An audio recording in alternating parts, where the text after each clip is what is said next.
Assalamualaikum warahmatullahi wabarakatuh. Perkenalkan, kami dari kelas Tek 4805.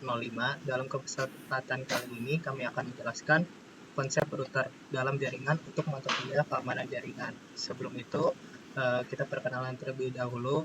Saya Maulana Royansyah Adi Kusuma dengan NIM 1010324000187. Dan selanjutnya, Perkenalkan, nama saya Yusrafli Akavesena dengan NIM 1010324000194. Perkenalkan, nama saya John Nicholas Filbert dengan NIM 1010324300010. pertama, saya Maulana Royansyah Adi Kusuma akan menjelaskan tentang konsep CPU. Di dalam komputer atau router itu ada beberapa komponen penting. Yang pertama itu adalah CPU. CPU itu ibaratnya adalah otak dari sebuah komputer. Dalam konteks saat ini itu otaknya router. Dia yang ngejalanin sistem operasi kayak Cisco, iOS, ngitung rute terbaik, ngejalanin protokol routing, sampai ngatur table routing. Jadi kalau di dalam router kalian CPU-nya lemot, ya performa buat dia menghitung routingnya dan bandwidth-nya juga bakal ikut lemot. Yang kedua itu ada memori. Di dalam memori ini ada beberapa jenis dan fungsinya itu beda-beda. Pertama ada RAM. RAM itu buat nyimpan running configuration, table routing, sama data sementara. Tapi dia sifatnya itu sangat volatil. Jadi kalau misalnya mati listrik, itu dia bakal hilang. Yang kedua itu adalah ada ROM. ROM itu isinya apa? Isinya itu instruksi bootstrap kayak BIOS di dalam PC. Biar router itu dia bisa booting kayak PC-PC secara umumnya. Yang ketiga itu adalah flash memory. Flash memory itu buat nyimpen sistem operasi. Misalnya yang di dalam router itu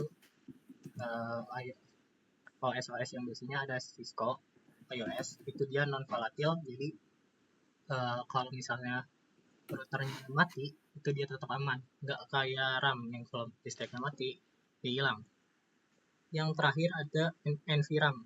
NVRAM itu fungsinya apa? Fungsinya untuk menyimpan startup configuration biar tiap router nyala dia langsung keinget setting terakhir. Jadi kalian nggak usah config lagi router-routernya.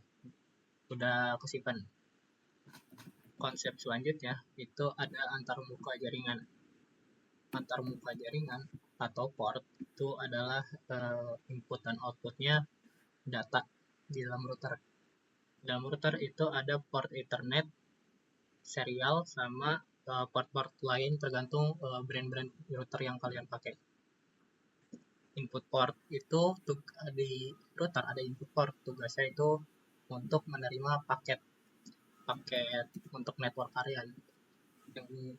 Yang kedua fungsinya itu buat ngebuka header. Jadi di dalam router itu nanti bakal dienkapsulasi ada header-headernya. Nah, headernya itu dibuka sama input port. Yang terakhir itu input port itu dia fungsinya untuk mencari tahu paket itu mau kemana. Jadi paket network kalian itu dikirimnya bakal kemana itu dikasih tahu oleh input port. Yang kedua ada output. Output itu tugasnya untuk mengatur antrian dan ngirim paket ke tujuan. Jadi di dalam router itu datanya diaturnya sama output biar nggak macet. Kalau macet nanti nge-lag.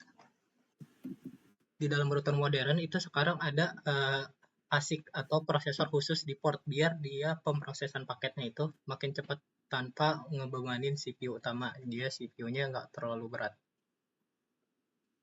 Yang konsep selanjutnya itu ada protokol routing. Di sini kita bakal ngebahas protokol routing sedikit aja karena CPU tadi itu kerjanya buat ngatur rute-rute dari network. Info rutenya dari mana dan protokol routing. Itu dari protokol routing ini. Protokol routing itu dibagi jadi dua, ada statis sama dinamis. Kalau statis itu rutenya di set manual sama admin. Jadi admin itu dikonfigurasi dulu rutenya mau kemana. Kalau routing ini dia cocoknya itu buat jaringan kecil. Misalnya kayak perkantoran atau apa yang jaringannya besar itu bakal ribet. Kalau misalnya jaringannya besar itu dia menggunakannya konsep routing yang selanjutnya yaitu routing dinamis. Routing ini dia itu saling ngobrol, tukeran info jalur sama dia otomatis update, nggak kayak statis yang harus di set sama admin dulu. Kalau dinamis itu dia nggak usah di set. Jadi gampang kalau ada routing-routing yang diubah. Protokol dinamis itu dibagi lagi, di dalamnya ada yang disebut distance vector. Kayak RIP, routernya itu cuma tahu jarak ke tujuan dari jumlah hop-hop. Hop itu apa? Hop itu jumlah, kalau kalian bikin kayak jaringan-jaringan tree, itu adalah beberapa routernya ada bulat-bulat, itu dari router A ke router B, itu namanya hop. Yang kedua itu ada link state. Kayak link state itu contohnya kayak OSPF. Link state itu router yang bikin peta lengkap topologi jadi lebih cepat kalau ada perubahan jalur. Yang terakhir ada path vector. Path vector itu kayak apa? Kayak BGP di antara dipakai sama antar ISP di internet. Bukan cuma dia fungsinya itu bukan cuma cari jalur tercepat, tapi juga sebagai kebijakan atau polisi dari si router ini. Jadi dia yang ngatur peraturan-peraturannya. Jadi intinya router itu bukan sekedar kotak hitam pembagi internet. Di dalamnya itu ada beberapa komponen. Ada CPU, ada RAM, ROM, VRAM, NVRAM, ada port sebagai I/O. Di dalamnya lagi ada protokol routing yang bikin semua router itu bisa kerjasama biar datanya nyampe dengan cepat dan aman. Tanpa router dan protokol routing, internet itu dia nggak akan bisa saling ngobrol satu sama lain. Dia nggak akan sama kayak internet yang kita kenal sampai sekarang. Jadi untuk penjelasan dari saya seperti itu. Terima kasih. Oke, selanjutnya ini di bagian setelah dari diskusi dari teman saya itu selanjutnya ada yang namanya switching fabric. Nah, ini juga salah satu komponen krusial lainnya yang dimana ini biasanya itu dihubungkan dengan port input ke port output di dalam router. Nah, ini biasanya switching fabric bisa diimplementasikan dengan berbagai arsitektur, misalnya kayak bus, crossbar, atau shared memory yang biasanya untuk mengalirkan paket melewati router secara paralel. Nah, biasanya itu di router sederhana, backplane itu bisa berupa bus tunggal yang dilewati semua traffic. Namun bus tersebut memiliki keterbatasan throughput-nya sendiri. Nah, router modern zaman sekarang ini umumnya menggunakan crossbar switch fabric atau variasi lainnya yang menyediakan jalur paralel sehingga beberapa paket tuh dapat ditransfer secara simultan antar kartu antar muka yang berbeda. Switching fabric inilah yang menangani switching paket di level hardware berbeda dari interface masuk dapat diarahkan ke interface tujuan dengan cepat di internal router. Nah, setelah itu semua komponen yang di atas tadi yang sudah dijelaskan teman saya dan juga switching fabric itu bekerja sama dalam menjalani fungsi utama router, yaitu ada route processing dan juga ada packet forwarding. Route processing ini biasanya dijalankan di CPU atau routing processor untuk membangun dan memelihara tabel routing, biasanya melalui protokol seperti SPF, BGP, dan lain-lain. Sedangkan paket forwarding adalah proses pengembalian dari port masuk ke port keluar yang sesuai melalui switching fabric. Nah, untuk kinerja tingginya sendiri, banyak router yaitu mempartisi fungsi ini. CPO menangani kontrol atau routing protocol management. Sementara forwarding dilakukan oleh hardware khusus di line card, biasanya itu dengan teknik seperti fast switching atau menggunakan TCAM untuk lookup alamat, sehingga throughput bisa ditingkatkan. Pada router kelas tingginya sendiri, modul prosedurnya dan memori bahkan bisa diduplikasikan pada tiap line card atau distribute arsitektur, sehingga pemrosesan paket dapat langsung paralel secara banyak lah interface-nya sekaligus, dan juga bisa menangani laju paket agregat yang sangat tinggi. Jadi dengan demikian komponen tentang internal router mencakup CPU, RAM, ROM, NVRAM, terus ada switching fabric, antar muka jaringan, interface atau port jaringan tadi pun. Ya, demikian itu untuk penjelasannya. Selanjutnya ini kan ada perkembangan terkini perangkat router. Nah, dalam beberapa tahun terakhir ini itu perangkat router mengalami banyak sekali evolusi signifikan baik dari segi arsitektur maupun teknologi yang diadopsi. Berikut beberapa tren dan perkembangan terkini yang menonjol. Yang pertama sendiri itu ada namanya router berbasis SDN atau Software Defined Networking. Secara konsep dasarnya itu SDN itu memisahkan dua fungsi utama dalam router. Pertama ada control plane yang dimana tempat pengambilan keputusan atau routing aturan lalu lintas. Yang kedua itu ada data plane yang dimana bagian yang meneruskan paket data. Pada router tradisional itu biasanya keduanya ada di perangkat yang sama. Nah, sedangkan dengan SDN sendiri, control plane dipindahkan ke controller terpusat. Sedangkan router di lapangan hanya berfungsi sebagai alat penerus data. Nah, untuk cara kerjanya sendiri untuk router berbasis SDN ini itu komunikasi antara controller dan router dilakukan dengan protokol seperti OpenFlow. Nah, dengan ini controller dapat mengatur tabel forwarding router secara dinamis. Apa sih keunggulannya dari router berbasis SDN ini? Keunggulannya sendiri itu ada pertama manajemen jaringan lebih mudah karena aturan bisa diatur dari satu pusat. Kedua itu lebih fleksibel dan otomatis. Ini biasanya cocok untuk jaringan besar. Yang ketiga, mendukung multi vendor yang tidak tergantung satu merek perangkat saja. Untuk perkembangan barunya sendiri dari router berbasis SDN ini muncul konsep disaggregate router, yaitu hardware dan software dipisahkan. Router bisa berupa white box hardware yang dijalankan dengan software network OS pilihan, contoh mungkin Sonic. Yang selanjutnya ini modelnya ini dipakai oleh penyedia layanan besar agar lebih lincah dan mengurangi ketergantungan pada vendor tertentu. Jadi untuk kesimpulan yang dari router berbasis SDN ini membuat jaringan lebih dinamis, terprogram, dan siap menghadapi kebutuhan aplikasi real time.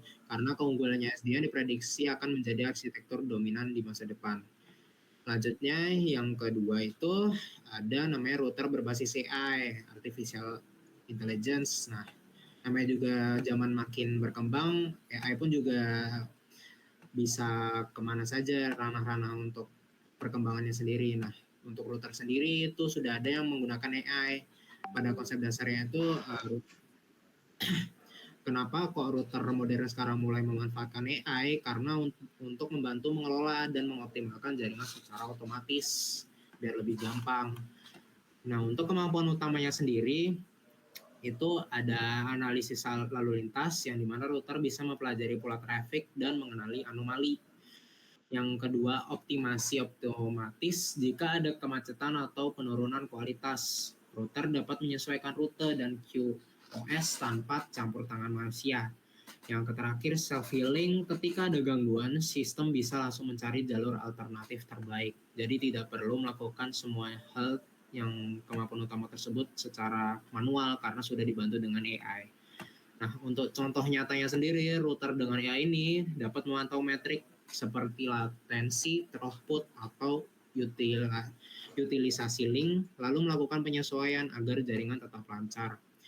Riset menunjukkan teknik seperti reinforcement learning atau swarm optimization bisa meningkatkan throughput dan menurunkan latensi dibanding protokol statis. Untuk aplikasi komersialnya sendiri, router rumah dan enterprise kini dipasarkan dengan fitur AI agar mengoptimalkan jangkauan sinyal Wi-Fi, mengalokasikan bandwidth secara adaptif, dan juga meningkatkan keamanan dengan deteksi ancaman berbasis ML. Prospek kedepannya untuk router berbasis AI-nya ini sendiri akan berperan besar dalam traffic engineering di jaringan backbone, mendukung network slicing di era 5G atau 6G, dan juga membantu sistem respons ancaman seperti DDoS dengan sangat cepat. Untuk kesimpulannya sendiri pun, integrasi AI ini membuat router bukan hanya mesin pengatur lalu lintas, tetapi berubah menjadi perangkat pintar yang proaktif, efisien, dan adaptif. Jadi untuk secara garis besarnya itu dari kedua perkembangan baru ini, untuk yang SDN sendiri itu menjadikan router lebih berpusat dan fleksibel, sedangkan AI yang sendiri menjadi router lebih pintar dan otonom. Sekian, terima kasih. Oke, saya akan menjelaskan tentang peningkatan kecepatan dan throughput. Dulu router cuma mengandalkan CPU biasa untuk memproses data yang menyebabkan kecepatannya terbatas. Sekarang produsen router menggunakan chip khusus seperti Network Processing Unit atau NPU dan chip ASIC custom yang dirancang untuk melakukan lookup routing dan switching paket berjuta-juta paket per detik yang melebihi CPU biasa. Selain itu, teknologi silikon terbaru seperti 5 nanometer atau 7 nanometer memungkinkan miliaran transistor ditanam dalam satu chip. Sehingga router kini bisa mendukung banyak port dengan kecepatan sampai 100 gigabit per second secara bersamaan. Dari sisi kabel, standar kabel Ethernet juga terus berkembang. Kalau yang dulunya 10 Gbps sudah dianggap cepat, sekarang sudah semakin umum router dengan port 100, 400, bahkan 800 gigabit per second per port. Router carrier class atau pusat data bisa menggabungkan puluhan hingga ratusan port ini dalam satu sistem.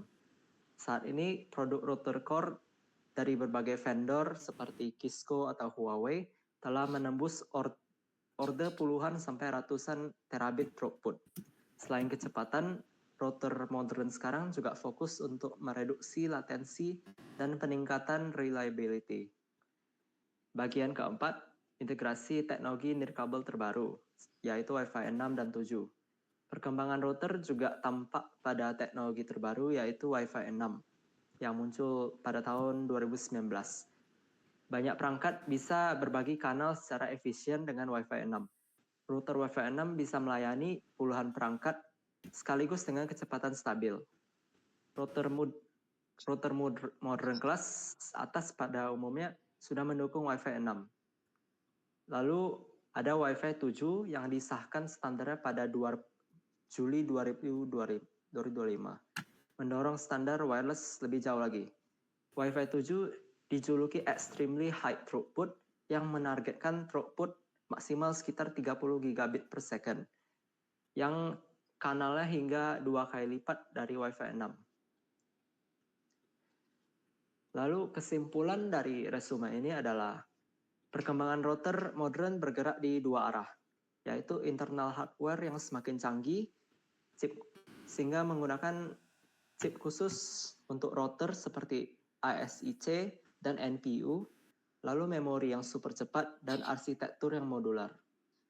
Lalu ada koneksi eksternal yang semakin modern dengan Ethernet menggunakan port 400 atau 800 gigabit per second dan router yang menggunakan Wi-Fi 6 dan 7.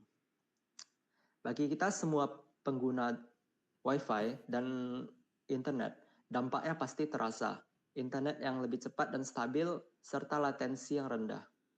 Itulah sekilas tentang peningkatan kecepatan dan throughput router, serta integrasi Wi-Fi 6 dan 7.